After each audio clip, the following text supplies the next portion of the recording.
Layanan drive-thru screening rapid test COVID-19 di Rumah Sakit Bayangkara ini dibuka untuk umum, terutama untuk warga yang berkegiatan di sekitar rumah sakit. Dengan drive-thru ini, warga yang ingin diperiksa tak perlu turun dari kendaraan sebagai penerapan protokol kesehatan dengan menjaga jarak hingga tidak terjadi kontak saat antrian pemeriksaan.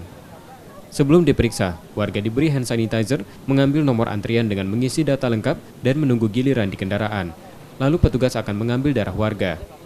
Layanan gratis ini untuk warga yang menggunakan kendaraan roda 2 dan 4. Jadi ini juga bagian kepedulian kita dalam rangka mengatasi pandemi COVID-19 itu. Itu target kita sampai berapa? Sampai 100 ya. Ini adalah membantu saja sebenarnya supaya ya paling tidak kita bisa men-tracing kalau ada pandemi COVID terutama pada masyarakat tertentu. Warga yang dinyatakan reaktif dan positif COVID dari hasil rapid test drive-thru ini akan diberi tindakan lanjutan dengan menjalani swab.